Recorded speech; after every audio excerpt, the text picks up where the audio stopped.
Statement ওরা দিয়ে দিচ্ছে, তো স্টেটমেন্ট দিলে তো কিছু হয় না। Asim Munir is the correct man, he has to be target, number 1 individually.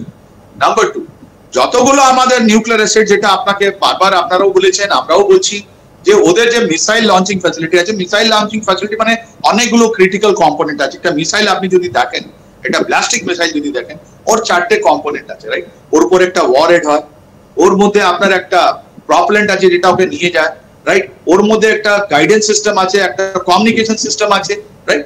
তো এই 4-5টা জিনিস যদি একসঙ্গে না আছে তাহলে একটা মিসাইল ফায়ার হতে হয় না। ওদের কাছে ড্রোনের এত ভালো ফ্যাসিলিটি নাই, ওদের JF-17 যেটা ভালো নয়। and Pakistan army at the moment is fighting on 3 front, not us. আমরা 3 ফ্রন্টে, এটা যারা স্ট্র্যাটেজিক, এটা জেনে বুঝে ওরা বলে ইন্ডিয়া কে has to fight on the 2 front, and Bangladesh যদি নিয়ে, বাংলাদেশ এর মধ্যে ইনভলভ আছে 2.5 ফ্রন্ট। এটা বারবার বলা হচ্ছে যে Pakistan he is fighting on 3 fronts, that is Balochistan, Khyber Pakhtunkhwa, now India. ওদের কাছে রিজার্ভ নেই, ওদের কাছে রিজার্ভ নেই।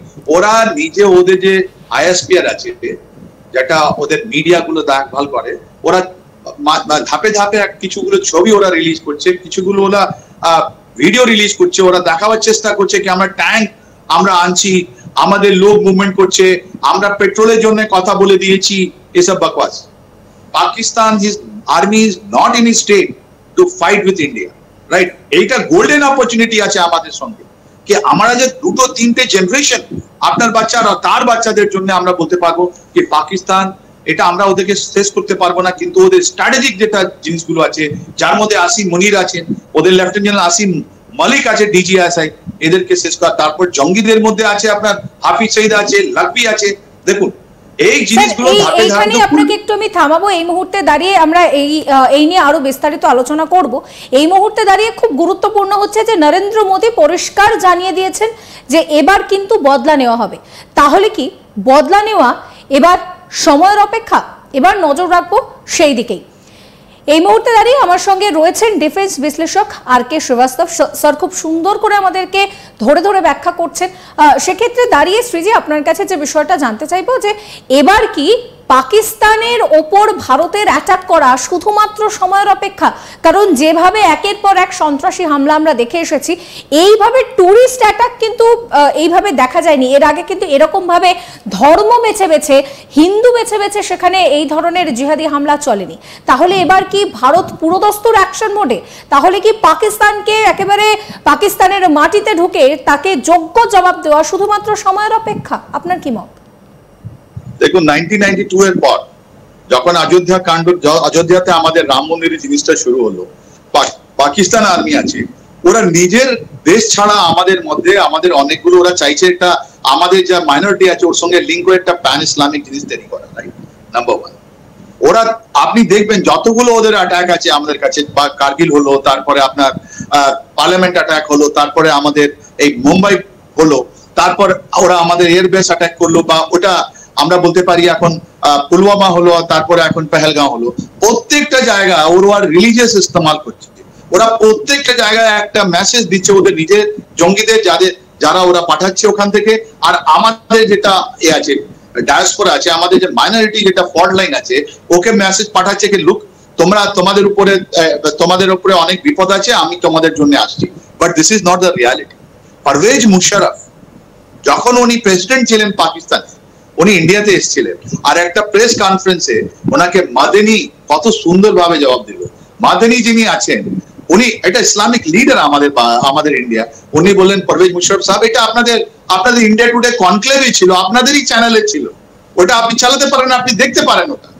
ওর মধ্যে মাদানি বলছেন পারভেজ মুশারফকে কি মুশারফ সাহেব, আপনি ইন্ডিয়া, যেটা আপনার থেকে বেশি মুসলমান আমাদের ইন্ডিয়ায় থাকে, আপনাকে চিন্তা করতে হবে না, নাম্বার 1।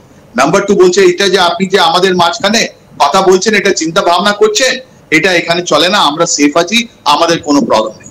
কিন্তু ওরা যে সাস্টেন একটা ক্যাম্পেনিং করে যাচ্ছে, সাস্টেন্ড ওরা একটা প্রপাগান্ডা করে যাচ্ছে, সাইকোলজিক্যাল অপারেশন করে যাচ্ছে, ওর একটা ইম্প্যাক্ট তো আছে কমন মানুষের মধ্যে। আপনি দেখুন আজকাল তো সোশ্যাল মিডিয়া প্ল্যাটফর্মে আছে, ওরা বারবার আপনাদেরকে ওদের বলা হচ্ছে কি প্যান ইসলামের এইদিকে বাংলাদেশও জয়েন করেছে, যার মধ্যে ফান্ডামেন্টালি যারা পয়সা নিয়ে, ডিপ স্টেটের পয়সা নিয়ে এখন ওরাও একটা কথা বলতে আরম্ভ করেছে, রাইট?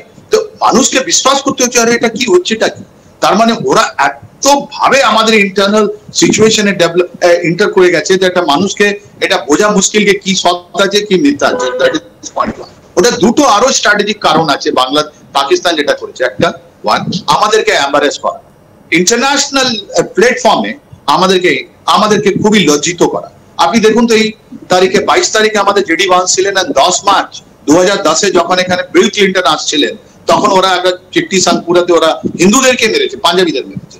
That is point. না, আপনি যদি 2008 সালে মুম্বাই অ্যাটাকটা আপনি দেখেন, ওর মধ্যে যে টার্গেট সিলেকশন হয়েছে, ওর মধ্যে যেটা আপনি দেখবেন যে নারিমান হাউস যেটা আপনার হয়েছে, ওই নারিমান হাউস আপনি দেখবেন ওটা তো জু।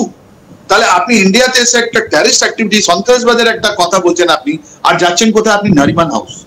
এটা তো একটা খুবই খুবই সিরিয়াস জিনিস। মানে একটা বাইনারি আপনার উঠে দেখতে হবে কি এর মধ্যে কারা আছে, ডিপ স্টেট কারা আছে, কারা চায় না কি ইন্ডিয়া একটা খুবই প্রসপারাস একটা ইকোনমিক্যালি স্ট্রং হোক।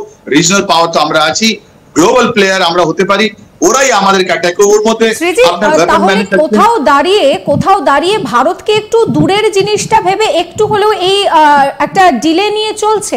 কারণ এর আগে আমরা যখনই এই ধরনের হামলা দেখেছি, ভারত চেষ্টা করেছে যে যতটা ডিপ্লোম্যাটিক ভাবে পুরো বিষয়টা করা যায়। সেক্ষেত্রে দূরদর্শিতার হিসেব করে কি ভারত একটু ধীরে চলো নীতি নিচ্ছে?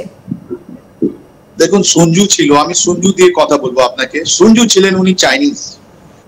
সঞ্জু বলেছেন, বারবার বলেছেন উনি, প্রথমবার একটা ভুল মেনে নিতে হয়, দ্বিতীয়বার নিজের ভুল মেনে নিতে হয়, বাট তৃতীয়বার আপনাকে কেটে দিতে হয়। এটা আমি বলি।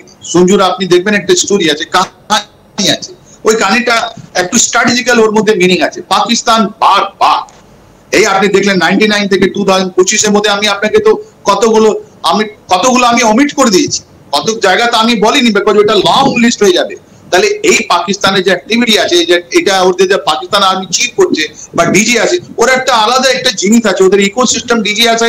ওই যে লোক যে চিফের আশেপাশে থাকে, ওরাই ডিজি আছে, আলটিমেটলি আপনার চিফ আর্মি স্টাফ হয়ে যায়। ওরা হয়তো ডিজি আছে না, দেখুন আসিম মুনির আছেন, ইনি ডিজি আইএসআই ছিলেন। তারপর ওনার যে ক্যারিয়ার আছে, ও আইএসআই মধ্যে ইন্টেলিজেন্স মধ্যে আছে, তোরা অনেকগুলো জিনিস জানে। আর যখন ওদের একটা বিপদ আসে কি আমাকে সরাতে হবে, মানুষ আমাকে বলবে কি আমি তুমি পথ ছেড়ে দাও, তখন ওরা এরকম কাজ করে। তাই জন্য এই বুঝতে পেরেছেন কি আসিম মুনিরকে যখন একটা পলিটিক্যাল পার্টি বা রাস্তায় নেবে, যদি পাকিস্তানি লোক জিজ্ঞেস করবে, আপনাকে বলে দিই লাহোরের লোক যারা আছে বা ভওয়ালপুরের লোক আপনি বা করাচি লোক থেকে জিজ্ঞেস করুন বা বলুচি লোক জিজ্ঞেস করুন বা পাঠান থেকে জিজ্ঞেস করুন, ওরা বলছে পাক অকুপাইড কাশ্মীরে কি হচ্ছে আমাদের লেনা দেনা নাই, তুমি সাডা হক ইথে রাখ।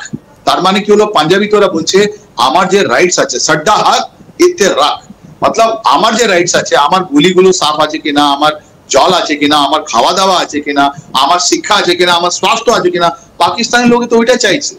ওরা বলছে এর মধ্যে আমরা